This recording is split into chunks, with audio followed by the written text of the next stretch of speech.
Assalamualaikum warahmatullahi wabarakatuh. Kami dari kelompok 5 ingin menjelaskan tentang manajemen sarana dan prasarana sekolah. Saya akan memperkenalkan diri. Saya Mas Syafi'i, NIM 220404028 dan rekan saya. Perkenalkan, nama saya Aulia Togima dengan NIM 220404051 dan rekan saya Adina Putri Nur Aziza, NIM 0204040453.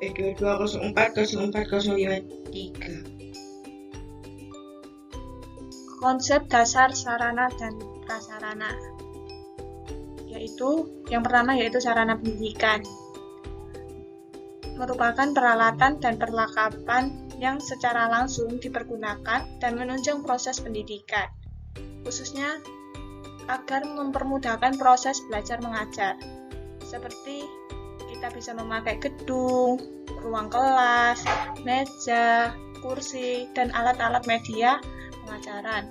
Alat-alat media pengajaran ini bisa menggunakan seperti proyektor atau LCD. Kemudian yang kedua yaitu prasarana pendidikan.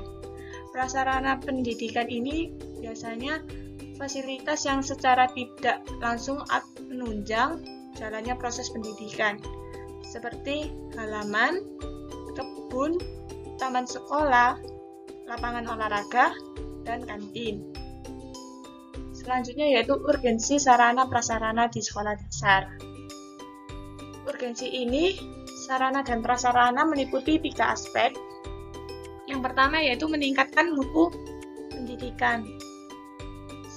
Sarana dan prasarana pendidikan yang memadai dapat mendukung proses pembelajaran yang efektif, sehingga dapat meningkatkan mutu pendidikan, seperti ruang kelas dan laboratorium. Laboratorium ini bisa penelitian atau praktek kepada siswanya. Yang kedua, pemerataan pendidikan. Pemerataan pendidikan, sarana dan prasarana pendidikan yang memadai dapat membantu mewujudkan pemerataan pendidikan, sehingga semua masyarakat dapat memperoleh pendidikan yang berkualitas. Nah, pemerataan pendidikan ini biasanya pembangunan sekolah di daerah terpencil. Jadi, masyarakat dapat membantu anak-anak di daerah tersebut untuk memperoleh pendidikan. Yang ketiga, efisiensi dan efektivitas pendidikan. Sarana dan prasarana pendidikan yang memadai dapat membantu meningkatkan efisiensi dan efektivitas pendidikan, sehingga dapat menghemat biaya pendidikan. Seperti kita bisa menghemat biaya melalui ruang kelas yang memadai, tempat beribadah. Tempat beribadah ini biasanya yang non-muslim itu tidak dapat beribadah di luar, tetapi kita bisa menggunakan ruang kelas tersebut untuk beribadah. Yang ketiga yaitu perpustakaan. Perpustakaan itu biasanya kita dapat memperoleh sumber-sumber dari pengetahuan tersebut. Selanjutnya adalah jenis-jenis sarana dan prasarana di sekolah dasar. Sarana manajemen adalah segala sesuatu yang dapat digunakan untuk memperlancar dan meningkatkan proses manajemen, yaitu seperti kantor, kebersihan kesehatan, keamanan dalam perlengkapan di sekolah. Prasarana manajemen adalah segala sesuatu yang menjunjung proses manajemen, seperti bangunan gedung, lahan taman, dan toilet. Tinjau dari tidak habisnya prasarana sekolah yang tidak dipakai. Yang pertama adalah sarana yang tidak tahan lama, yaitu bahan atau alat yang apabila digunakan secara terus-menerus bisa habis. Contohnya kapur tulis dan spidol. Selanjutnya, sarana yang tahan lama, yaitu bahan atau alat yang dapat secara terus-menerus dalam waktu relatif yang sangat lama. Contohnya adalah bangku sekolah. Tinjau dari bergerak tidaknya saat digunakan. Sarana pendidikan yang bergerak adalah sarana pendidikan yang digerakkan atau dipindah sesuai dengan kebutuhan pemakaiannya. Contohnya yaitu lemari arsip sekolah. Selanjutnya adalah sarana pendidikan yang tidak bisa bergerak. Sarana pendidikan yang tidak bisa dipindahkan, yaitu contohnya suatu sekolah yang telah memiliki saluran dari perusahaan daerah air minum atau disebut PDAM. Selanjutnya yaitu macam-macam jenis sarana prasarana di sekolah dasar. Jadi, menurut Ari Kunto, tahun 1987 ada 3 macam jenis dalam sarana pendidikan yang harus digunakan dalam proses belajar mengajar. Yang pertama yaitu kita memakai alat peraga, yang dimana alat peraga ini dalam proses belajar mengajar dapat berupa media pembelajaran seperti papan tulis, proyektor, dan komputer. Alat ini membantu memvisualisasikan konsep dan meningkatkan keterlibatan peserta didik dalam pembelajaran. Yang kedua yaitu media pendidikan.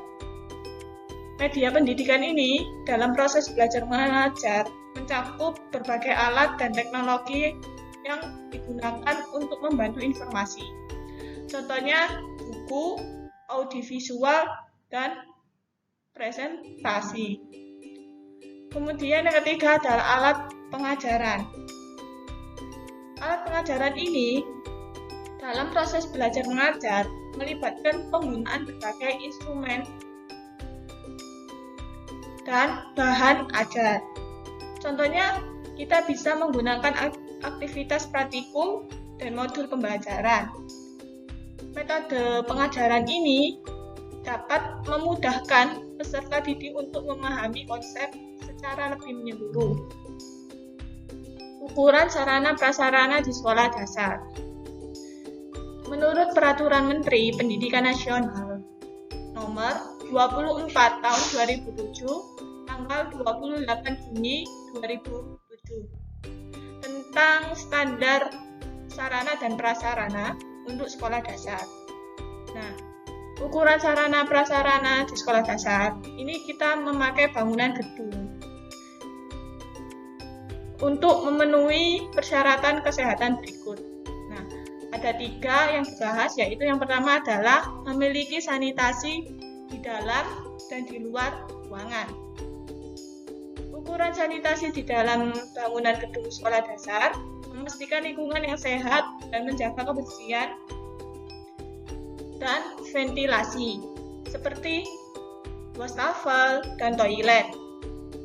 Ukuran sanitasi di luar ruangan pada bangunan gedung melibatkan upaya untuk menjaga kebersihan dan kesehatan lingkungan sekitarnya dalam mengelola saluran air yang baik. Kemudian, pengelola sampah yang efektif. Dan yang ketiga, dan perencanaan ruang terbuka hijau. Yang kedua, yaitu kita memakai fasilitas secukupnya, yang dimana untuk memastikan kenyamanan terhadap ketersediaan yang memadai keberadaan sarana dan prasarana, seperti ruang istirahat, kantin, dan ketersediaan sumber daya yang diperlukan. Yang ketiga, bahan bangunan yang aman. Bahan bangunan yang aman untuk digunakan dalam gedung sekolah bisa menggunakan seperti kayu untuk menjamin memperkuat fasilitas yang sudah dikelola dengan baik. Selanjutnya adalah bangunan di sekolah dasar. Lingkup bangunan pada sekolah dasar ini sebagai berikut. Yang pertama adalah ruang kelas, perpustakaan, ruang laboratorium IPA, ruang pimpinan atau kepala sekolah, ruang guru, tempat beribadah atau masjid, ruang UKS, kamar mandi, gudang, ruang sirkulasi, dan tempat bermain. Masalah sarana prasarana sekolah dasar. Menurut Surya Subroto 2014, penyebab terjadinya permasalahan sarana dan prasarana Indonesia yaitu pemerataan pendidikan. Menurut KBBI, kata pemerataan berasal dari kata dasar rata yang meliputi seluruh bagian tersebar ke segala penjuru dan sama-sama memperoleh jumlah yang sama. Jadi dapat disimpulkan bahwa pemerataan pendidikan adalah suatu proses cara dan perbuatan melakukan pemerataan terhadap pelaksanaan pendidikan, sehingga seluruh lapisan masyarakat dapat merasakan pelaksanaan pendidikan. Selanjutnya yaitu pengadaan. Pengadaan adalah pembelian dalam perlunya pembangunan. Menurut Barnawi dan M. Arifin 2015, dilakukan dengan beberapa cara, yaitu yang pertama pembelian, produksi sendiri, penerimaan hibah, penyewaan, peminjaman, pendaur ulang, penukaran, dan rekondisi atau rehabilitasi. Selanjutnya, inventarisasi sarana prasarana adalah setiap sarana disimpan dengan baik, perlu didata dengan baik. Tujuannya menurut Barnawi yaitu untuk menjaga dan menciptakan tertib administrasi sarana dan prasarana untuk menghemat keuangan sekolah. Yang terakhir yaitu untuk memudahkan pengawasan dan pengendalian sarana prasarana yang dimiliki sekolah. Selanjutnya yaitu perawatan sarana prasarana. Tujuan pemeliharaan sarana dan prasarana adalah untuk mengoptimalkan usia pakai peralatan. Yang kedua untuk menjamin kesiapan operasional peralatan. Terakhir yaitu untuk menjamin ketersediaan peralatan yang diperlukan. Selanjutnya penghapusan sarana prasarana sekolah. Tujuannya menurut Barnawi yang pertama untuk mencapai dan atau membatasi kerugian biaya pemeliharaan sarana prasarana. Yang kedua, meringankan beban kerja pelaksanaan inventaris. Yang terakhir yaitu membebaskan ruangan dari penumpukan barang yang tidak digunakan.